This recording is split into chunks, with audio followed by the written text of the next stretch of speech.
Oi, welcome back to another video on the channel. It is time to talk footy. Taking a breather from the video game chat, we are here to go over our tips and predictions for round 17. It's really been 17 weeks already. This season is flying by. Before we take a look at the round ahead, let's take a look at how we did last week. So for our selections, we didn't take any underdogs. It's kind of rare for that to happen. We ultimately got 4 out of 7 correct picks, with all the margins correct, and 2 perfect games, those games being Raiders 1-12 into Jed Stewart, and the Roosters 13+ with Mark Nawangani Tawase back on the sting. The other 2 were the close contest between the Storm and the Broncos, and our value pick for the Warriors again gets us over the white line. This time it was Jacob Laban, but unfortunately the Warriors did get ambushed. But yeah, our percentage stays at 58%, so let's go ahead and take a look at the matches ahead.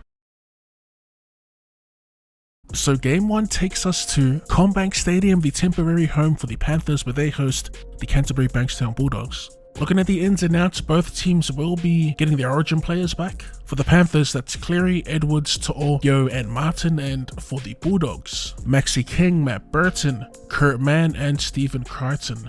So for my pick in this match, I will be back in the underdog, which is the Penrith Panthers. With their full strength team, I can't really see them dropping many games, as every game from here on out is kind of like a must win to solidify a spot in finals, as the competition is pretty tight from outside of the top 4. Stylistically, they are pretty similar, both able to grind teams down. One could argue that the Bulldogs kind of look like the Panthers of old, that were full of energy in the early days of their dynasty. And they also had the best gas tank in the league and were durable. They just kind of lack the finesse of a Nathan Cleary. I do see him being the difference in this match. So give me Panthers 1-12, and to cross the white line, the Milky Bar kid, Tom Jenko on the sting. They do love using Cleary and swinging to the left.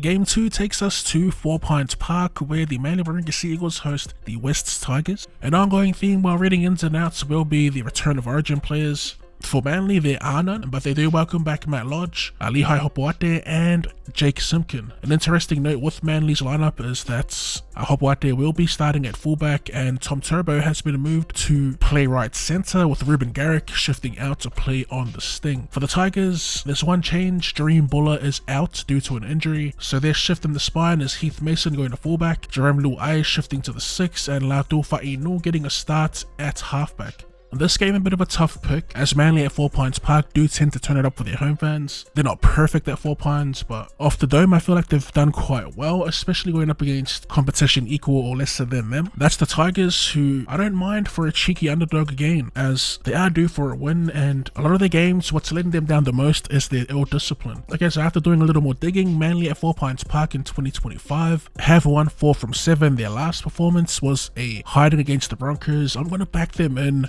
Zero confidence. Like I said, I do feel like the Tigers are due, but their all discipline is what's keeping me away from them. So give me Manly 1-12, and Tolutau Gola, who has been consistently one of their best players. Game 3 takes us to the Steel City, where the Newcastle Knights host the Canberra Raiders at McDonald Jones.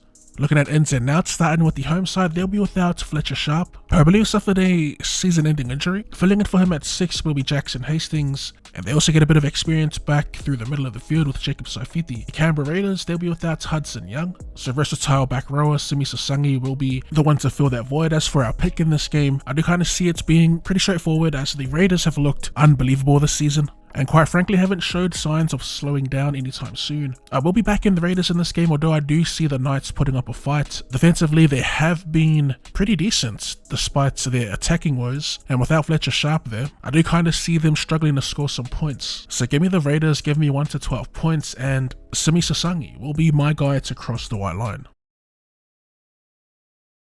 At the halfway point of the round, we head over to Suncorp Stadium, where the Brisbane Broncos host the New Zealand Warriors in what I'm calling the match of the round. Looking at the lineup, starting with the Broncos, no changes have been made, so I will shift over to the Warriors, and they'll be without Stellan Watene-Zelezniak and Moala Graham Taufa. So joining the 17, they got Kurt Capewell back, as well as Ed Gossie and Rocco Berry. As for our pick in this match, I'm going to go with a bounce back win by the Broncos. They have already played the Warriors at Go Media Stadium. bounce back in a sense that they've already played the Warriors this season and they did lose back in Auckland, so I'm looking for them to get a bit of revenge in this one. Surprisingly, they are the favorites. I don't think they should be, but it is what it is. Reece Walsh back on the side has, like I said in previous weeks, taken their attack to another level, and I'm not gonna lie, I'm not really confident. That's only because I do think highly of the Warriors, who will come out firing after a disappointing loss at home. Throw in the fact that the Warriors have been pretty good on the road this year. It's again another danger match for the Bronx, and I'm gonna back my heart here and back my Bronx to come out with a win, 1 to 12 points, and Ezra Mam to cross the white line. And in the second game for Super Saturday, we head over to Wynn Stadium with the Dragons host the Eels. Looking at the ins and outs for the Dragons, they welcome back to their 17 William Ififita, Valentine Holmes, Jaden Su'a, Christian Duipolotu, and Corey Allen. For the Eels, they'll be without Riley Smith and Will Pincini, although they do welcome back Dylan Brown. As for our pick in this match, this is a round 5 rematch where the Dragons will be looking to get their lick back after a 1-point loss thanks to a Zach Lomax field goal. So looking at the head-to-head, Parramatta do have the slight edge, overall winning 24 out of the 43 played and a 2 from 2 in previous meetings, looking for their 3rd straight win against the Dragons. This is Parramatta's first game back at Wynn Stadium since 2018. For the Dragons, they're usually good at Wynn Stadium, but this season have only won 1 from 3 games played here, and both those losses were by 1 point. As for my pick, it is another tough game. It's a super winnable game for Parramatta, who have looked pretty decent, even against much better competition. For this game though, I will be backing the home side in the Dragons. I think they'll be up for this game in particular, looking to get their lick back, and I'm going to go with Clint Gutherson to score in a high-scoring close encounter, so 1 to 12 points.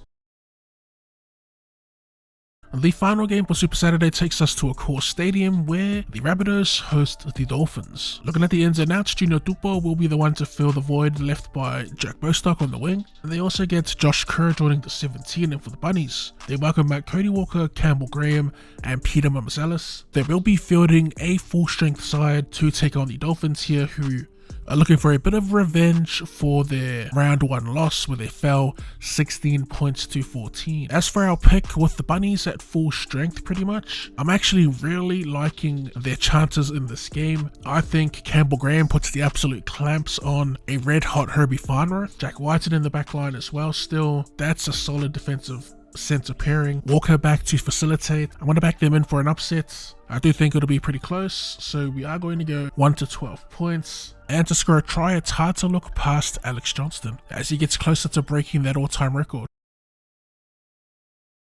And to kick off the Sunday session, we head over to Amy Park where the Storm host the Sharks. Looking at the ins and outs for the Storm, they do welcome back Xavier Coates to play on the wing. For Cronulla, they welcome back Oregon Galfusi, who was ruled out last week. Braden Hamlin-Wele drops to the bench, and Hohepa Puru drops out of the 17. As for our pick, I'm going to keep it a buck. These next couple games are pretty straightforward picks. I know I did pick Cronulla to beat the Storm earlier in the season. This time around though, I do think the Storm will get by quite comfortably. Cronulla hate playing at Amy Park, winning only 3 of their 16 games here, and I just think overall the Storm are the better side at this point in the competition, so give me the Storm 13 plus. And to score a try, we are going to go with Cam Munster.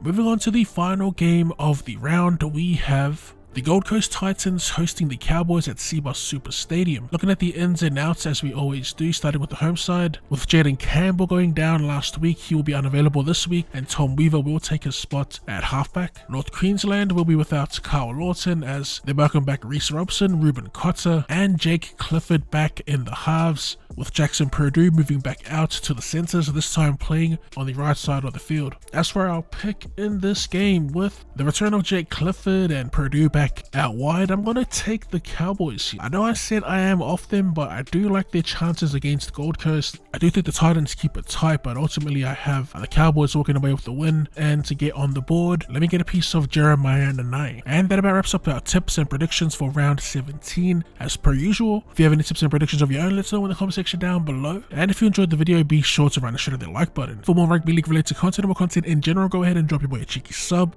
Thanks for tuning in, and I'll see you later.